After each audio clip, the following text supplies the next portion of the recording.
mais um balanço semanal do agro com Hélio Sirimarco. Tudo bem, Hélio? Bem, Larissa, hoje nós vamos falar sobre a produção de etanol de milho, tá, que está aumentando muito no Brasil, tá? Então, segundo as estimativas da UNEM, que é a União Nacional de Etanol de Milho, o volume no final da safra 25-26 deve chegar próximo dos 10 bilhões de litros, tá? A UNEM está projetando que a produção supere 16,5 bilhões de litros na safra 2033-34. Tá? O Rabobank divulgou um relatório essa semana sobre esse aumento de produção do etanol de milho, né? Então, o analista do Rabobank, né, que é o Andy Duff, que é responsável pela área de alimentos e agronegócios do Rabobank Research na América Latina, ele diz que os projetos em andamento para novas usinas provavelmente vai fazer com que a produção brasileira de etanol de milho chegue a 16 milhões de litros ainda em 2028. Ele chama a atenção que essa capacidade ela não se limita ao etanol de milho, né? Mas também a etanol de outras origens, como sorgo e trigo. Com relação ao trigo, só para a gente mencionar, essa semana entrou em atividade a primeira usina de produzir etanol de trigo no Rio Grande do Sul, uma usina da CB Bioenergia, que tem a capacidade inicial de produção de 43 mil litros de etanol por dia. Então, nós já estamos realmente diversificando e, além de produzir etanol de cana e etanol de milho, começamos a produzir etanol de trigo. Provavelmente vamos produzir etanol de sorgo, tá? Então, esse estudo do Rabobank, ele chama atenção, né, para essa possibilidade. Então, ele diz que existem dois modelos de negócios para o etanol de milho no Brasil. Primeiro é a tradicional instalação industrial independente. Segundo, é a instalação de etanol de milho anexa a uma usina de cana. São usinas flex, né, que produzem etanol tanto de cana quanto de cereal, no caso de milho, né? E a grande maioria da capacidade existente ou em construção segue esses modelos, né?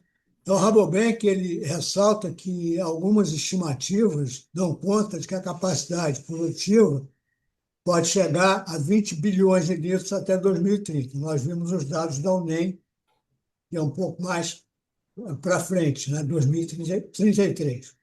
Esse analista ele diz também que a cana é responsável por 2/3 da produção de etanol no Brasil, mas o rápido avanço do milho como matéria-prima não deixa de ser uma preocupação, porque ele pode impactar até os preços do açúcar. Porque há um fato interessante: o etanol de cana, a usina, ela opta por produzir etanol ou açúcar. No caso do etanol de milho, não. A usina ela esmaga o milho e produz o etanol, produz o DDG, que é o farelo de milho, né? Proteína. Enfim, no caso, a usina de açúcar, ela tem que optar se ela vai aumentar a produção de etanol, ela vai diminuir a produção de açúcar, né? Então, segundo o Rabobank, com mais etanol disponível no mercado, sem que a demanda cresça no mesmo ritmo, isso vai pressionar os preços, né, e as margens nos postos de combustíveis, né?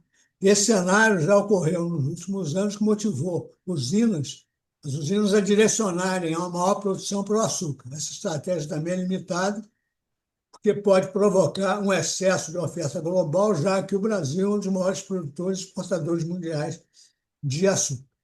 Aí o estudo chama atenção para as vantagens do milho, né? E, entre outros fatores que podem pesar para a indústria sucrocoleira nos próximos anos, é que o milho é um produto mais abundante para açúcar, as indústrias podem alocar plantas próximas às áreas produtoras, só para mencionar, maioria das usinas de milho está localizada no Centro-Oeste, Mato Grosso, que é a grande região produtora de milho no Brasil. Tá? É diferente do que pode acontecer com a cana, né? Que tem uma janela de produção específica no ano. As usinas produtoras de etanol têm matéria-prima durante o ano todo. Nós temos 3 safras de milho. Né? Nós temos safra de verão, a chamada safrinha, que está sendo colhida, né? Terminando de colher agora, e a safra de verão está sendo plantada, tá? Com maior aproveitamento das máquinas e menor custo de capital. E já é, além disso, uma indústria com grande capacidade de armazenamento. Tá? Então, mesmo assim, o setor deve sofrer por um tempo com excesso de oferta. Então, a Rabobank estima que a abundância da oferta pode empurrar a paridade de preço nas bombas base São Paulo para níveis em torno de 63%, contra uma média de 68% nos últimos 10 anos. O que poderia aumentar a demanda seria o aumento da mistura de etanol anidro na gasolina, que hoje está em 30%. A expectativa do mercado é que esse percentual chegue a 35% nos próximos anos. Tá? Também a perspectiva do uso de etanol na aviação e na indústria marítima, algo que deve ganhar força a partir de 2030. Então, esse é um aspecto importante que nós temos que seguir observando para ver os desdobramentos nesse segmento, ou seja, o aumento de produção de etanol a partir do milho e de outros cereais, como nós falamos, do sorgo do trigo, e o direcionamento da produção das usinas de cana para etanol ou para açúcar. Perfeito, perfeito comentário, Hélio. Muito obrigada. Até semana que vem. Sigam as nossas redes, curtam a nossa página e até o próximo.